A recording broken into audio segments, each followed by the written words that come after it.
का समय था। अमेरिका की सबसे खतरनाक नदी मानी जाने वाली ब्लैक रिवर के ऊपर मेरा छोटा सा मालवाहक जहाज तूफान में फंस चुका था। आसमान में बिजली चमक थी, पानी इतना उफान मार रहा था जैसे पूरी तनील मुझे निगल लेना चाहती हो। और मैं अकेला नहीं था, मेरे साथ एक जानवर भी था, एक विशाल काला भेड़िया। उसकी आंखें अंधेरे में ऐसे चमक रही थीं जैसे मौत खुद मुझे देख रही हो। मेरा नाम आर्यन है और ये कहानी उस रात की है जब मुझे पहली बार लगा कि मैं सुबह नहीं देख पाऊंगा।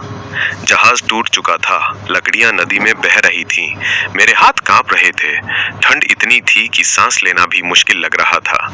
मैं किसी तरह एक टूटी हुई नाव के टुकड़े को पकड़कर तैर रहा था। तभी मैंने पीछे से पानी में कुछ भारी चीज की आवाज सुनी।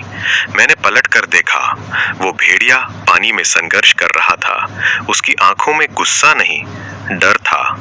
उस पल मुझे समझ आया, हम दोनों ही मरने वाले थे। मैंने कांपते हाथों से उसे नाव की तरफ खींचा।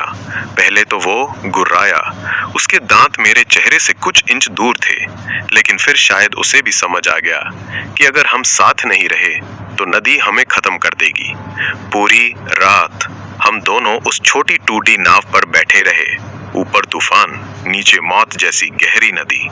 मुझे याद है मैं रो रहा था, सच में रो रहा था। मुझे अपनी माँ याद आ रही थी, अपना कमरा, अपना शहर और वो लोग जो सोचते होंगे कि मैं अब जिंदा नहीं हूँ। मैंने आसमान की तरफ देखकर कहा, भगवान अगर बचा लिया तो जिंदगी कभी बर्बाद नहीं करूँगा। लेकिन नदी को शायद दया नहीं आती।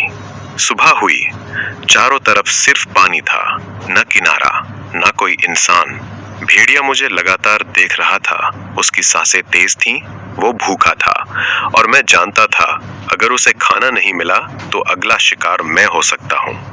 3 दिन गुजर गए, मेरे होंठ सूख चुके थे, पेट में दर्द हो रहा था, बारिश का पानी पीकर जिंदा था।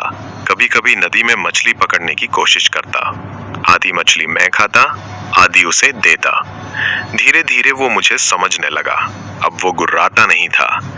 एक रात बहुत तेज धुंध थी, अचानक नाव किसी चीज से टकराई, मैं गिर पड़ा।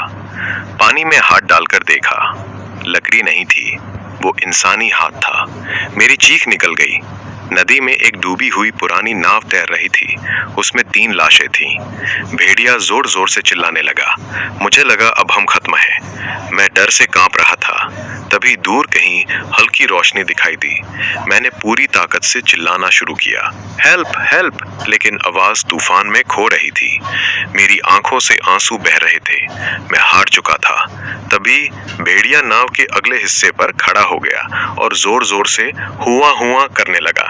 उसकी आवाज इतनी तेज थी कि दूर की रोशनी अचानक हमारी तरफ मुड़ गई। वो एक रेस्क्यू बोट थी। मैंने उस पल पहली बार महसूस किया कि कभी कभी इंसान को इंसान नहीं, एक जानवर बचाता है। जब मुझे अस्पताल ले जाया गया, लोग मुझे देखकर हैरान थे। डॉक्टर कह रहे थे कि इतने दिनों तक कोई उस नदी में जिंदा नहीं रह सकता, लेकिन मैं बच गया था। और वो भेड़िया, उसे जंगल विभाग ले गया, लेकिन जाते समय उसने एक बार पलटकर मुझे देखा था। आज भी उसकी आंखें मुझे याद है। कभी कभी रात में नींद खुलती है तो मुझे वही तूफान सुनाई देता है, वही नदी, वही अंधेरा, और लगता है मैं फिर उसी टूटी नाव पर बैठा हूँ।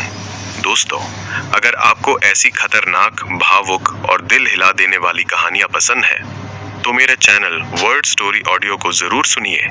वहाँ हर कहानी आपको ऐसा महसूस कराएगी जैसे आप खुद उस दुनिया में मौजूद हों। और याद रखना, कभी कभी जिंदगी हमें तोड़ती नहीं, हमें असली इंसान बनाती है।